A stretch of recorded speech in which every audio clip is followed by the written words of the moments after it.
নমস্কার বন্ধুরা, সর্বাণীর রান্নাঘরে আবারও নতুন রেসিপিতে আপনাদের সবাইকে স্বাগত।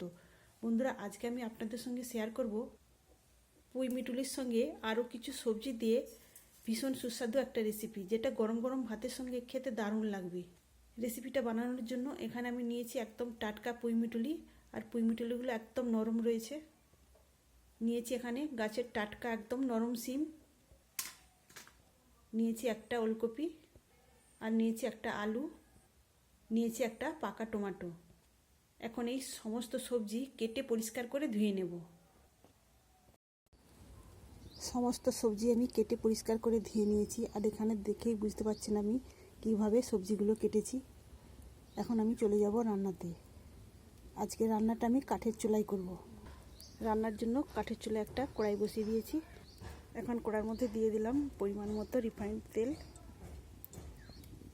আর এদিকে আমি একটা পেঁয়াজ, টমেটো আর দুটো কাঁচা লঙ্কা চিড়ে নিয়েছি, আর একটা বড় সাইজের পেঁয়াজটাকেও কেটে নিয়েছি, আর টমেটোটাকেও কুচি করে কেটে নিয়েছি।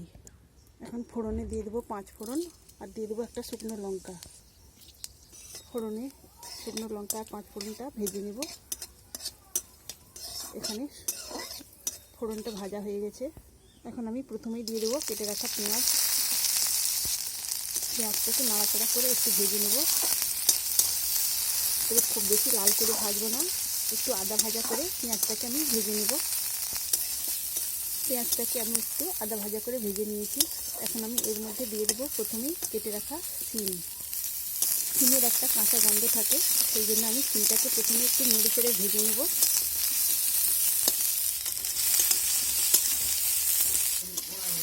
পেঁয়াজের সঙ্গে আমি শিমটাকে বেশ কিছুক্ষণ নাড়াচাড়া করে নিয়েছি। এখন আমি এর মধ্যে দিয়ে দেবো কেটে রাখা সমস্ত সবজি। প্রথমে দিয়ে দিয়েছি ওলকপি, এবার দিয়ে দিলাম কেটে রাখা পুঁই মিটুলি, এখন দেবো আলু। সমস্ত সবজি দেওয়ার পর একটু নাড়াচাড়া করে নেব। একটু নাড়াচাড়া করে দিয়ে এবার ঢেকে দিলাম। কিছুক্ষণ পর আবার ঢাকাটা খুলে নিলাম, নিয়ে আবারও একটু নাড়াচাড়া করে দেবো। এইভাবে আমি বেশ কয়েকবার ঢাকা চাপা দিয়ে নাড়াচাড়া করে নেব। এর ফলে সবজিগুলো ভাজা হয়ে যাবে, আর সবজিগুলো খুব সুন্দরভাবে সেদ্ধ হয়ে যাবে। তো এখন আমি এর মধ্যে দিয়ে দিলাম পরিমাণ মতো হলুদের গুঁড়ো, আর দিয়ে দিলাম পরিমাণ মতো লবণ। সব কিছু নাড়াচাড়া করে নিয়ে আবার আমি ঢেকে দেবো।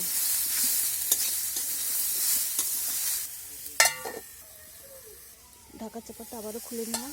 এখন আমি এর মধ্যে দিয়ে দিলাম কেটে রাখা টমেটো, আর দিয়ে দিলাম সামান্য লঙ্কার গুঁড়ো, দিয়ে সব কিছু আবারও নাড়াচাড়া করে নেব। তো বন্ধুরা, এইভাবে ঢাকা চাপা দিয়ে নাড়াচাড়া করলে সবজিগুলো খুব সুন্দরভাবে সেদ্ধ হয়ে যাবে, আর তখন এই তরকারিটা খেতেও ভালো লাগবে। আপনারা একবার এইভাবে পুঁই মিটুলিকে অন্যান্য সবজির সঙ্গে রান্না করে দেখবেন। এইভাবে গরম গরম ভাতের সঙ্গে খেতে কিন্তু অপূর্ব লাগবে।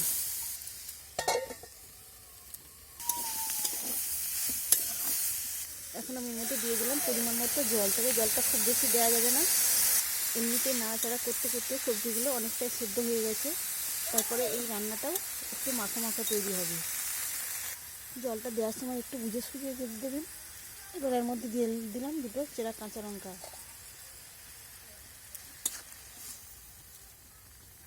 এখন 5 মিনিটের জন্য ঢেকে দিলাম। 5 মিনিট পরে ঢাকাটা খুলে নিলাম, আর এখানে সব কিছু খুব সুন্দরভাবে সেদ্ধ হয়ে গেছে।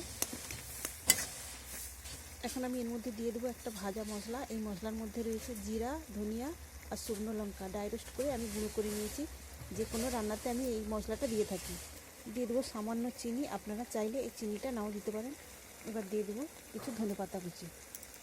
সব কিছু এখন আমি মিশিয়ে নেব। তো বন্ধুরা, আজকের রেসিপি আপনাদের ভালো লাগলে অবশ্যই একটা লাইক দেবেন। সেই সঙ্গে যদি নতুন বন্ধুরা এসে থাকেন, অবশ্যই আমার চ্যানেলটিকে সাবস্ক্রাইব করে আমার পাশে থাকবেন। আবার আমি 2 মিনিটের জন্য ঢেকে দিলাম। তো এখানে আমার সম্পূর্ণ রান্নাটা হয়ে গেছে। এখন আমি এটাকে নামিয়ে নেব। তাহলে বন্ধুরা, আজকের রেসিপি আপনাদের কেমন লাগলো অবশ্যই কমেন্ট করে জানাবেন। আজকের মতো আসি, সবাই ভালো থাকবেন, সুস্থ থাকবেন, ধন্যবাদ।